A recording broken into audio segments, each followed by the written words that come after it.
우리가 이 보배를 질그릇에 가졌으니 이는 심히 큰 능력은 하나님께 있고 우리에게 있지 아니함을 알게 하려 함이라. 우리가 사방으로 우겨쌈을 당하여도 쌓이지 아니하며 답답한 일을 당하여도 낙심하지 아니하며 박해를 받아도 버림받지 아니하며 거꾸러뜨림을 당하여도 망하지 아니하고 우리가 항상 예수의 죽음을 몸에 짊어짐은 예수의 생명이 또한 우리 몸에 나타나게 하려 함이라. 아멘. 아멘. 제가 감사절 말씀을 준비하면서 어떤 말씀을 전할까 이렇게 고민이 되었는데요. 그러다가 우연히 어떤 광고 하나를 보게 되었습니다. 굉장히 좀 재미있었던 그런 광고였는데요. 미원 광고입니다. 예, 배우 김지석 씨 아시죠? 이제 그분이 미원으로 분장을 해서 나와요. 그래서 자기가 미원이니까 막 자기 몸에서 미원을 막 뿌려주거든요, 음식에. 여러분 미원 드셔보셨잖아요? 미원하면 이제 감칠맛의 대명사잖아요. 그러면서 이제 하는 게 뭐냐면 무엇이든지 내가 뿌려주면 다 맛있어진다. 그 메시지를 이제 전하는 거예요. 그 얘기를 전하는 거예요. 그 광고의 마지막 카피라이터가 이제 이런 내용이었어요. 내가 오늘 미원을 안 먹었을 것 같아 순진하게 나는 66년간 어디에나 있었어. 그러면서 이제 마지막에 이제 자막 빰빠빠빠 하면서 이제 자막이 음식 종류가 쭉 올라오거든요. 다 들어있어요. 다 들어있어. 그러니까 66년간 어디에나 다 들어가 있다는 거. 나도 모르게 그걸 먹어왔다는 거예요. 이게 조미료니까 뭐 인위적인 맛이다. 뭐 그런 것은 건강하지 않아. 자연스럽지 않은 맛은 건강하지 않아. 뭐 이런 논란은 뒤로 하고요. 어찌됐든지 간에 여기서 이제 이 사람이 하고 싶은 이 광고의 메시지가 그거 아닙니까? 이거 넣으면 다 맛있어져요. 이거잖아요. 이거 넣으면 감칠맛 나요. 맛있어져요. 이 얘기거든요. 사실 여러분 요리를 해보시면 아시겠지만 요리라는 것은 거의 막 예술적인 거 아닙니까? 사람이 어떤 맛을 좋아할까요? 단맛? 뭐 짠맛? 5대의 맛이 있다 그러잖아요. 단맛, 쓴맛, 신맛, 짠맛, 그리고 감칠맛까지 5가지가 있다고 하는데요. 보통 우리가 단맛을 좋아하잖아요. 여러분 근데 단맛 좋아한다고 숟가락으로 설탕 떠먹으면 맛이 없잖아요. 국에 소금 안 넣으면 심심하잖아요. 그렇다고 해서 소금 막 숟가락으로 떠서 먹진 않잖아요. 그게 예술이거든요. 적절하게 맞춰야 돼. 단맛도 나고 또 짠맛도 나고 또 어떤 거는 신맛도 나면서 동시에 단맛도 나고 어떤 것은 또 감칠맛도 나고 그런 아주 예술적인 경지로 음식을 만들어야 맛있어지는 거거든요. 그게 맛있다라는 거죠. 그런데 이 사람이 그 얘기를 하는 거예요. 뭐냐면 다 필요 없다는 거예요. 이거 넣으면 된다. 이거 넣으면 맛있어진다. 전 근데 그 얘기 보면서 오늘 감사에 대한 얘기를 하면서 많은 것을 깨달았습니다. 우리 인생이라는 것을 살맛나게 만들어주는 게 있겠다. 무엇이든지 이거 넣으면 맛있어져요. 감칠맛 나요. 라는 게 있다면 우리 인생에 있어서 감사라는 것은 그럴 수 있겠다라는 생각을 했어요. 왜 그러냐면 여러분 인생이 굉장히 고단합니다. 근데 고단하고 고난이 있는데 어려움이 있는데 그런 상황 속에서 만약에 내가 감사를 느끼게 되잖아요. 그럼 이상하게 그것들이 다르게 해석이 됩니다. 힘든 상황이 우리에게 찾아왔는데 거기서 감사를 고백하게 되면 이상하게도 그것을 견뎌낼 힘이 생기게 됩니다. 또 다른 것도 마찬가지예요. 우리가 무엇이든지 잘 풀리고 잘 되고 무엇인가가 성과가 좋아. 그런데 그것을 우쭐해하고 교만해할 수 있는데 이상하게 그런 순간에 감사를 하게 되면은 이게 다 내 자신만의 힘은 아니구나 라는 것을 깨닫게 돼요. 감사라는 것은 우리의 인생살이가 다양하지만 거기에 이 감사라는 것을 한 스푼 넣으면 불행이 불행으로서 고정이 되지 않고 또 고난이 고난으로서 고정이 되지 아니하는 무엇인가 다른 의미로 바꿔낼 수 있는 커다란 힘을 가진 것, 그것이 감사라는 생각이 드는 거예요. 사실 사람이라는 것은 자기가 원하지 않는 상황에 내몰릴 수 있거든요. 여러분 생각해 보시면 내 뜻대로 되는 거, 또 내가 하고 싶은 대로 되는 거, 또 내 인생 아무 일 없이 지나간다는 거, 사실 여러분 그런 것이 별로 없거든요. 우리는 어느 정도 내가 원하지 않는, 내가 원하지 않던 내가 의도하지 않은 삶으로 내몰릴 수 있다는 거예요. 자, 그런데 여러분, 그런 상황에 내몰리게 되면 내가 원하지 않은 일이기 때문에, 내게 어려움이 되었기 때문에, 내게 환난이 되었기 때문에 움츠러들고 또 점점 안 좋은 상황으로 나를 묶어갈 수 있거든요. 두려운 일이 생기면 두려운 쪽으로 계속해서 나를 묶어버릴 수 있거든요. 불안한 일이 생기면 계속해서 불안한 일에 나를 묶어버릴 수 있거든요. 그래서 결국 뭐 그러다가 이제는 희망도 없어, 소망도 없어, 여기까지 이어질 수 있는 거 아닙니까? 그런데 감사라는 것은 놀랍게도 우리를 그 상황이 아닌 다른 상황으로 묶어두더라는 거예요. 자, 바다가 있는데 배가 바다 위에 떠 있습니다. 여러분, 태풍이 막 휘몰아치고 있어요. 자, 그러면 그 바다 위에 허허 망망대해인 그 한 바다 가운데 그 배를 정박해 놓는다고 해서 그 배가 안 흔들리는 것이 아닙니다. 태풍이 몰아치고 더 강력하게 불어치면 칠수록 배가 더 크게 요동칠 수 있는 거예요. 여러분, 그러면 어떻게 될까요? 그러면 아주 쉬운 방법이 있죠. 어찌됐든 간에 거기 있지 말고 안전한 폭우로, 항구로 그 배를 불러들여서 자신을 보호할 수 있는 그곳에 정박해 놓으면 되는 거죠.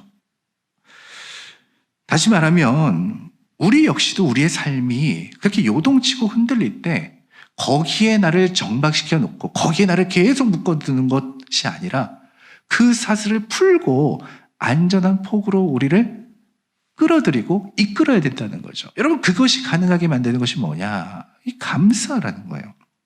특별히 그 감사 가운데 하나님에 대한 감사, 하나님께서 주신 것, 하나님께서 허락하신 은혜에 대한 감사는 결국 우리를 무엇에 묶어두게 만드냐면 이 세상이라는 것에 우리를 묶어두는 것이 아니라 하나님께 나를 묶어두게 만든단 말이죠.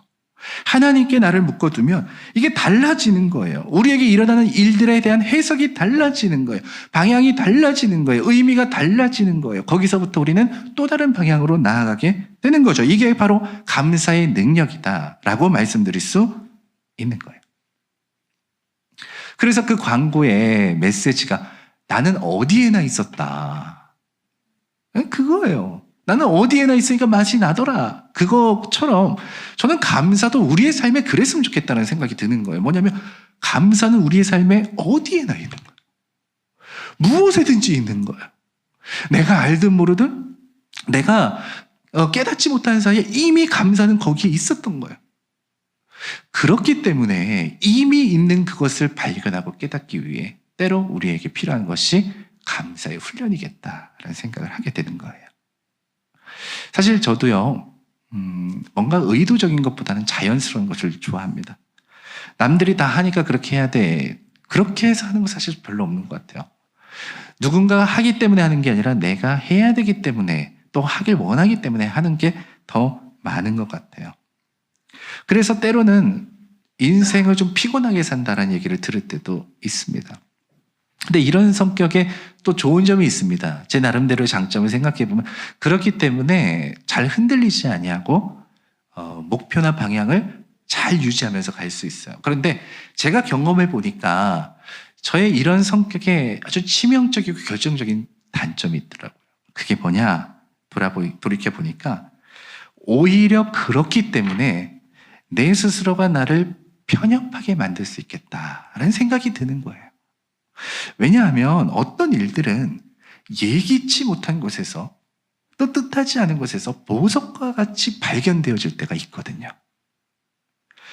자, 저는 그래서 이 감사절의 말씀을 준비하면서 그런 생각을 했어요. 감사절이야? 또 감사해야 돼. 여러분, 어떻게 보면 굉장히 이거 의도적이고 부자연스럽지 않나요?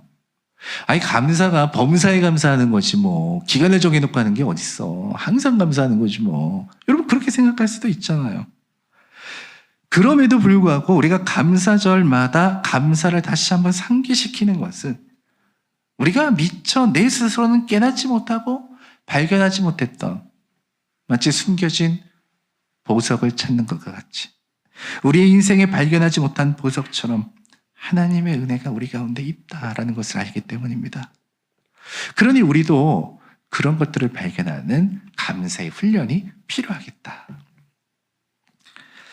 감사하면 달라지는 것들이란 책을 제가 봤는데 제니스 캐플런이라는 사람이 썼어요. 이제 그 사람이 이제 여러 가지 얘기를 했는데 그 중에 이제 이 사람이 그런 의문을 가졌어요. 우리가 보통 어려움이 생기면 그럼에도 불구하고 감사 이런 얘기를 하잖아요. 그렇죠? 근데 그거 말고 그 상황 때문에 감사하는 사람들이 있다라는 거예요. 오히려 어려운 상황 때문에 감사하게 되는 사람들이 있다라는 거예요. 그래서 자기가 찾아보니까 누구에서 그것을 어떤 자기가 그런 모습을 발견한 몇몇 사람들이 있었는데 어떤 사람을 만났을 때 그것을 깨닫게 되느냐면 감옥에 있었던 수감자들을 만났던 기회가 있었다는 겁니다. 근데 자기가 알게 된 사람들 가운데는 이 흉악범이 아니라 이제 뭐 폭행이나 금융사기 같은 이제 덜 이제 흉악한 그런 범죄들인 것 같아요. 이제 그런 것들 때문에 감옥살이를 했던 사람들을 만나게 됐는데 그런 사람들하고 얘기를 하다 보면 이런 얘기를 한다는 거예요. 감옥은 내가 상상할 수 있는 가장 최악의 장소입니다. 그러니까 얼마나 그 감옥살이가 힘들고 고통스럽겠어요. 그러니까 그런 얘기를 다 하더라는 거예요. 근데 그런 얘기만 하냐? 근데 다르게 얘기하는 사람도 있었다는 거예요. 자기가 어떤 운동선수를 만났는데 그 사람은 그런 얘기를 했다는 거예요. 감옥은 내게 정말 좋은 곳이었어요. 아니, 감옥살이가 뭐가 좋아? 완전 그 최악의 장소인데 뭐가 좋아? 근데 왜 좋으냐라고 물어봤더니 이 사람이 운동선수였는데 자기가 수감 생활을 하면서 다시 운동하고 싶다. 다시 운동선수로서 살아가고 싶다. 라는 이 마음을 느꼈다는 거예요, 거기서. 그러고 났더니 이 감옥이라는 곳이 어쩌면 내게는 나의 삶을 바꾸어 놓은 굉장히 좋은 곳이었다라는 생각이 들었다는 거예요. 또 어떤 정치인을 만났는데 그 사람은 이제 수감 생활을 마치고 징역살이를 하고 나서 나왔던 사람인데 그 사람은 또 그런 얘기를 했다는 거예요. 내가 감옥에 있었기 때문에 예전보다 더 나은 사람이 될 수 있었고 내가 내 자녀들에게 더 좋은 아빠가 될 수 있는 기회가 되었다라는 그런 얘기를 하더라는 거예요. 그런 사람들을 만나면서 그럼에도 불구하고의 이 감사가 아니라 그 상황 자체를 통해서 감사를 깨닫게 되었던 사람들이 있었다라는 것을 알게 된 거예요. 아니, 그런데 왜 자신의 인생 속에 그런 최악의 상황이 일어났는데 왜 그렇게 감사를 하게 됐을까? 이 사람이 이제 궁금하게 됐던 거죠. 그러면서 이제 하버드 교수였던 데니엘 길버트라는 사람이 이야기를 합니다. 이제 그 사람이 이런 얘기를 했어요. 사람에게는 심리 면역 체계가 있다는 거예요. 그러니까 우리가 어떤 병이 들어오면 우리 면역이 반영하는 것처럼 우리의 몸을 정상으로 돌려놓는 것처럼 우리의 마음도 우리의 심리도 이런 면역 반응처럼 우리의 몸을 정상으로 돌려놓는다는 거죠. 그래서 그런 면역 체계가 발동을 해서 우리가 좌절감이나 절망을 털고 일어날 수 있게 사람을 만들어준다는 거예요. 그래서 실제적으로 조사를 해봤더니 여러분 우리가 사람이 비극적이고 굉장히 어려운 일을 당하면 누구나가 다 좌절하고 누구나가 다 인생을 포기할 것 같지만 실제적으로 그 일을 겪었던 사람들을 찾아보면 생각보다 그 일들을 잘 이겨내더라는 거예요. 우리는 그런 인생, 그런 삶을, 그런 경험을 겪게 되면 다 포기할 것 같고 다 뭐든지 끝날 것 같은데 놀랍게도 그런 일들을 잘 이겨내더라는 거예요. 왜 그럴까? 사람에게는 그런 면역 체계가 있다라는 이제 가정을 하게 된 거죠. 그런데 오히려 그런 비극적인 일을 겪었던 사람보다 더 안 좋은 결과를 가져오는 사람들이 있다는 거예요. 어떤 사람이 그러냐 하면 불행한 일이나 그런 두려운 일이나 이런 것들을 끊임없이 상상하고 생각하는 사람들이 오히려 더 괴롭게 살더라는 거예요. 왜 이런 이야기를 하냐면 이런 겁니다. 내 마음에 이런 면역 체계가 잘 작동하게 되면 어려움도 이겨내게 되지만 이런 것들이 무너지게 되면 실제적으로 일어나지 않은 일임에도 불구하고 그 사람의 인생이 괴로워지더라는 거예요. 그리고 나서 이 사람이 발견하게 된 게 뭐냐면 그럼 어떻게 이런 것들이 정상적으로 반응하게 만들 수 있을까라고 고민을 하다가 이 사람이 발견한 게 바로 이런 거예요. 이 사람의 주장을 빌리면 이런 겁니다. 이것을 끊어낼 수 있는 가장 좋은 방법 가운데 하나는 의도적인 감사에 있었다라고 이야기를 하던 거라는 거예요. 그래서 이 주장을 빌리면 이런 겁니다. 의도적인 감사는 반응적인 감사를 강화시키더라. 반응적인 감사라는 것은 그 상황이 왔을 때 내 몸이 스스로가 그렇게 반응하더라는 거예요. 그것을 강화시키더라 라는 그런 얘기를 하더라는 거예요. 자, 여러분 왜 이 말씀을 드렸느냐 하면 때로 우리의 삶 속에 이 의도적인 것들도 굉장히 중요하다는 얘기를 드리고 있는 거예요. 비록 내가 원해서 하는 것은 아니지만 오히려 그것을 통해서 내가 이겨낼 힘을 회복할 수 있는 것. 그래서 우리에게도 이 감사의 훈련이 의도적일 필요도 있겠다. 왜? 그것이 내 삶에 스며들 수 있도록, 그것이 내 삶에 작동할 수 있도록 하는 그 시간들과 훈련들이 내게는 필요하다라는 거예요. 우리는 범사에 감사하며 살아가야 되겠죠. 그러나 특별히 감사를 훈련할 필요도 있다는 거예요. 우리가 연말을 맞이해서 우리 계속 그 캠페인 하고 있지 않습니까? 조금 더 따뜻한 우리. 여러분 어떠세요? 여러분 해보셨어요? 어떠십니까? 제가 듣기로는 이제 중고등부 친구들 그거 해보라고 했다 그래요. 뭐 사랑 고백해봐라. 했는지 안 했는지 잘 모르겠어요, 저는. 여러분 어때요? 해보니까 쉽지 않죠. 쉽지 않아요. 여러분 우리가 굉장히 중요하지만 잘하지 못하는 말 가운데 몇 가지가 있습니다. 사랑합니다 라는 말, 고맙습니다 라는 말, 미안합니다 라는 말. 여러분 그거 쉽지 않습니다. 요즘에도 그런지 모르겠는데 예전에 이제 콜센터 같은 데 전화해 보면 사랑합니다 고객님 이렇게 하잖아요. 여러분 이분들 사랑합니다라고 이야기하는 거 쉬울까요 어려울까요? 전 제가 봤을 때 쉬울 것 같아요. 아마 100명이 전화하면 100명한테 다 그렇게 얘기할걸요? 왠 줄 아세요? 그거 진심 아니니까 그런 거예요. 여러분 진심 아닌 거는 어렵지 않아요. 근데 여러분 누군가의 눈을 바라보면서 내가 그 사람한테 진짜 당신 내가 사랑합니다 라고 고백하는 거 집에 가서 부부끼리 해보세요. 어렵습니다. 한 사람의 손을 부여잡으면서 정말 고마워요 얘기하는 거 어려워요. 미안합니다? 여러분 이거 더 어려워요. 요즘 여러분 세상을 보세요. 서로 미안하다는 얘기 잘 안 하잖아요. 그냥 의식적으로 그냥 형식적으로는 하죠. 근데 진심을 담아서 내가 잘못했다라는 것을 인정하는 그런 시대가 아닙니다. 어려운 시대예요. 여러분 그래서 이런 것들이 쉽지 않다는 거예요. 그런데 왜 이걸 해보라고 하는 거죠? 용기 내서 고백해보라고 하는 거죠? 그것이 내 삶에 스며들 수 있도록 훈련이 필요하다는 얘기를 드리는 거예요. 여러분 감사도 마찬가지 아니에요? 의도적 감사, 그거 부자연스러운 건데 뭘 그렇게까지 해. 여러분 충분히 그렇게 생각할 수 있습니다. 그런데 그렇지 않다는 거예요. 그냥 마음은 그렇지 않은데 말만 그렇게 하는 감사를 하는 게 아니라 내게 이것이 진정한 감사가 되어질 수 있도록 용기 내어 도전해보라는 얘기예요. 그래서 우리가 연말을 맞이해서 감사 노트, 감사 챌린지를 우리가 준비한 겁니다. 여러분 우리는 이게 도전해봤으면 좋겠어요. 이게 무슨 큰 의미가 있나 싶기도 하겠지만 그렇지 않다는 거예요. 왜? 우리에게는 이 감사가 스며드는 시간들이 필요하다는 거예요. 저도 돌이켜보니까 내가 의도적으로 생각하지 않으면 감사를 떠올리기가 쉽지 않아요. 하루 종일 살아가면서도 그냥 시간이 흘러가는 대로 그냥 흘러가다가 매일의 일상이 반복되지 그 감사를 생각하기가 쉽지 않더라고요. 여러분 우리는 그 감사를 훈련할 필요가 있어요. 특히 우리 청소년들도 마찬가지예요. 이 청소년들이 그처럼 호르몬의 막 변화를 겪으니까 막 짜증이 일어나잖아요. 부모님이 사랑한다는 얘기를 들으면 그 사랑한 얘기가 고맙게 느껴져야 되는데 막 짜증이 나거든요. 그럴 수 있죠. 저도 그랬고요. 마찬가지입니다. 우리 청소년들도 이런 기회를 통해서 이 감사를 훈련해 봤으면 좋겠어요. 내 삶에 이렇게 많은 감사가 있구나. 우리 아이들도 마찬가지더라고요. 저도 서로 바쁘다 보니까 잔소리만 들어요.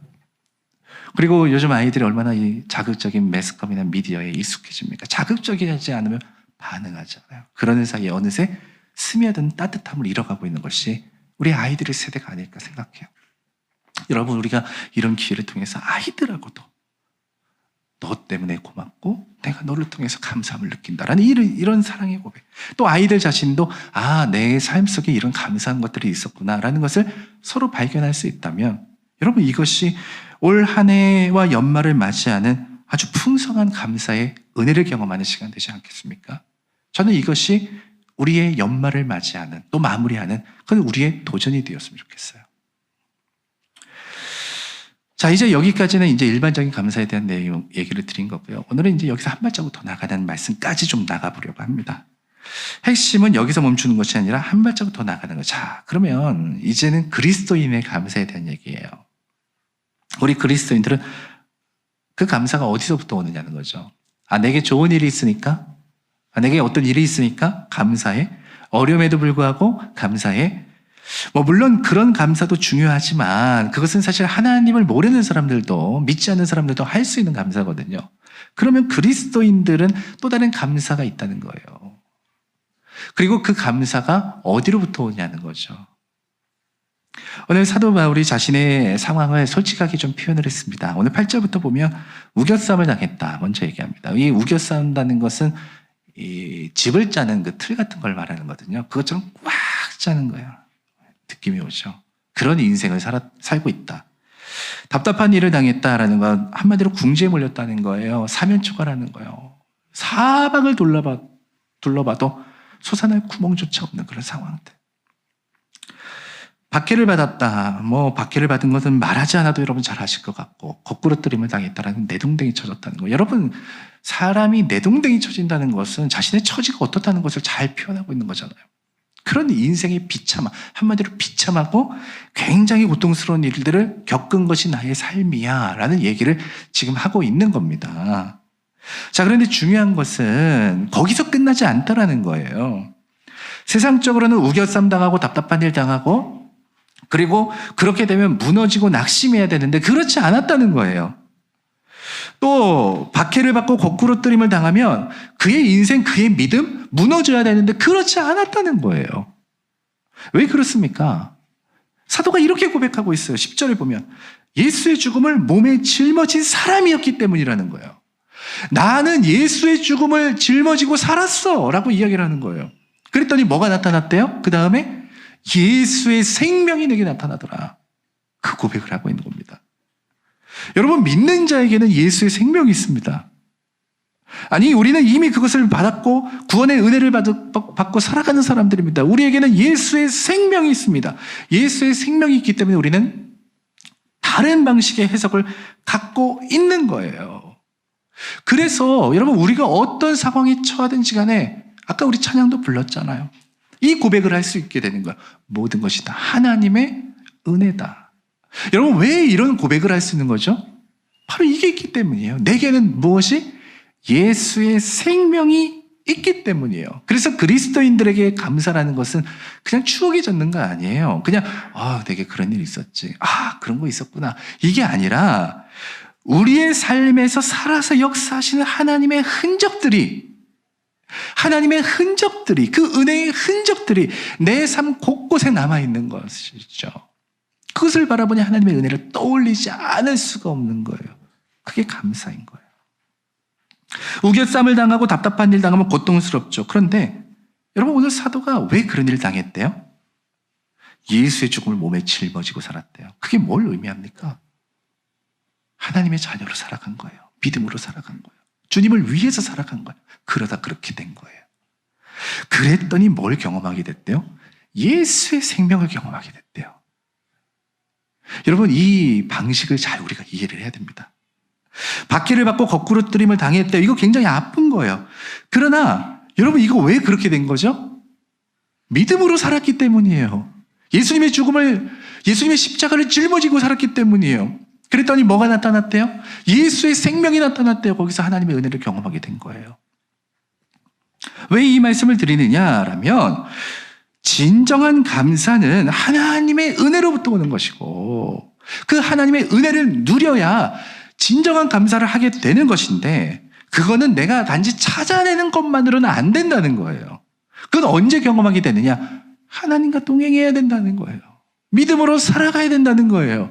그리고 하나님을 위해 하나님의 예수 그리스도의 십자가를 짊어지고 살아갈 때 그것이 내게 나타나게 되더라는 거예요. 이때 경험하게 되는 예수의 흔적을 통한 감사, 그게 있더라는 거죠.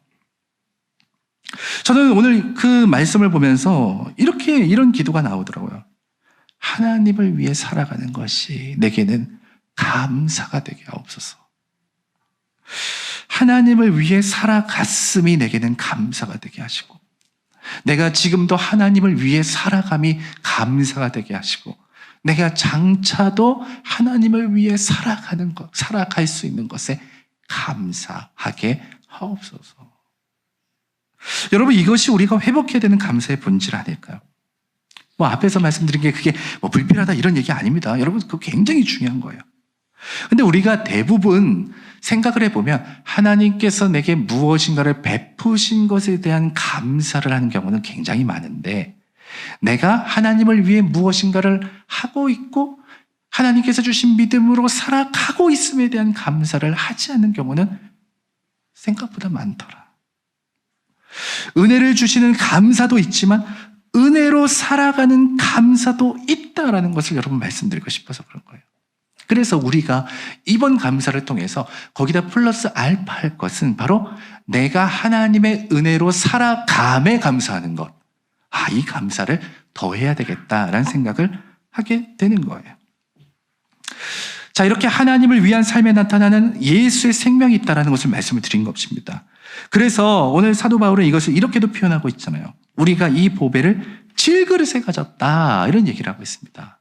여러분, 여기서 말하는 이 보배라는 것은 복음이에요. 그 앞에 나오는 하나님의 영광을 아는 빛, 곧 복음에 대한 것이죠. 어찌됐든 이 복음에 대한 것을 이 질그릇과 같은 우리에게 담아주셨다는 거예요. 근데 여러분, 질그릇은 깨지기도 쉽고 가치도 없죠. 그러나 이 질그릇은 달라요. 이 보배가 담긴 질그릇은 달라요. 왜냐하면 내 자신으로는 깨지기도 쉽지만 그 질그릇이 하나님의 손에 붙잡혀 있어요. 그러니 잘 깨지지 않아요. 오히려 그 깨진 부분을 이어붙여 주세요. 하나님께서 하시는 거예요. 이 질그릇에는 보배가 담길 수 없지만 하나님은 아낌없이 그 보배를 우리에게 담아 주셨어요. 그러니 우리는 그냥 질그릇이 아니라 보배를 담은 질그릇인 거예요. 그러니 보배를 담은 질그릇은 하나님의 은혜를 경험하며 살아갈 수 있고, 하나님을 위해 살아갈 때 하나님의 영광을 경험할 수 있게 되는 것이고, 그런 자들의 삶 속에 예수의 생명이 나타나게 되는 거예요. 그것이 감사한 거예요. 우리가 감사할 수 있는 것들이 바로 그런 거 아닙니까? 생각해보면 이만해서 감사해요. 그렇잖아요. 돌이켜보니 그래도 그럭저럭 올 한 해도 잘 넘어왔어. 그래서 감사해요. 또 어려움이 있지만 그 어려움에도 불구하고 그래도 최악의 상황은 아니니까 감사해요. 진짜 어려움이 있지만 그럼에도 불구하고 하나님 감사해요. 여러 가지 감사를 드릴 수도 있죠. 그런데 하나님은 우리라는 질그릇에 이 복음이라는 보배를 담아주셨다는 거예요. 그렇기 때문에 그 복음으로 살아가는 자들이 경험하게 되는 감사가 있다는 거예요. 저도 올 한 해를 좀 돌아봤습니다. 내가 어떻게 살았을까? 좋은 일도 있었고 힘든 일도 있었어요. 너무 즐거운 일도 있었고 너무 슬픈 일도 있었고. 그런데 그런 시간들을 생각하면서 돌이켜보니까 이런 모든 시간들이 다 지나가고 나서 지금의 나는 여전히 하나님 앞에 있더라고요. 그게 오늘은 너무 감사한 거예요. 혼란스러운 일도 있었고 번잡한 일도 있었고 낙심되는 일도 있었고 여러 가지 일들이 있었어요. 지나고 나서 오늘의 지금의 나는 그래도 여전히 하나님 앞에 있더라고요. 그게 너무 감사하더라고요. 그리고 앞으로도 어김없이 하나님을 위해 살아갈 것 같은 거예요. 그게 너무 감사한 거예요. 내가 여전히 하나님을 위해 살았고 또 지금도 살고 있고 앞으로 살아갈 거구나. 이게 너무 감사하더라고요. 여러분, 거기에 덧붙여서 이만하면 됐지, 이 정도면 됐지, 그렇게 살아가지 않았고 내 마음을 다해서 하나님께 내 마음을 다해서 살아왔던 나의 삶을 돌이켜보면서 이게 참 감사한 거예요. 저는 여러분, 우리가 이 질그릇의 보배를 담은 이의 감사가 이와 같아져야 되겠다는 생각을 하게 됩니다. 모든 상황 속에서 사도 바울이 예수의 생명을 경험하면서 무슨 생각했을까요? 우겨쌈을 당하고 고통을 당하는 그 상황 속에서 무슨 생각했을까요? 하나님을 생각했을 거예요. 평안한 일이 있을 때 무슨 생각을 했을까요? 하나님을 생각했을 거예요. 그럼에도 불구하고 앞으로의 자신의 삶을 생각할 때 무엇을 생각했을까요? 하나님을 생각했을 거예요. 그러니 그 모든 것들을 생각하면서 나의 삶에 지워질 수 없고 잊혀질 수 없는 하나님, 여전히 예수의 생명으로 살아가고 있는 바로 그 자신, 그러니 하나님의 은혜를 고백하며 살아갈 수밖에 없는 것이 그의 삶 아니었겠습니까? 여러분, 우리도 마찬가지 아니겠어요? 그리스도인들의 감사라는 것은 하나님을 위해 살아갈 수 있는 것이 감사입니다. 저는 여러분들이 그런 감사가 있었으면 좋겠어요. 그냥 내가 이렇게 살았으니 감사하다.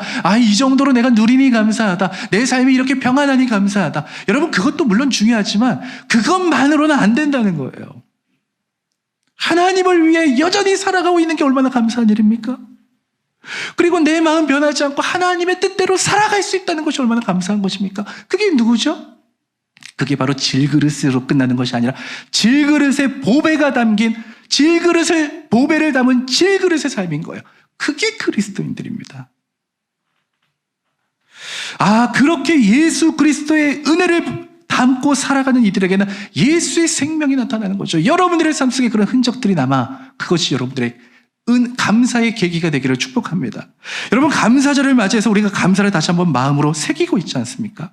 무엇을 감사할까?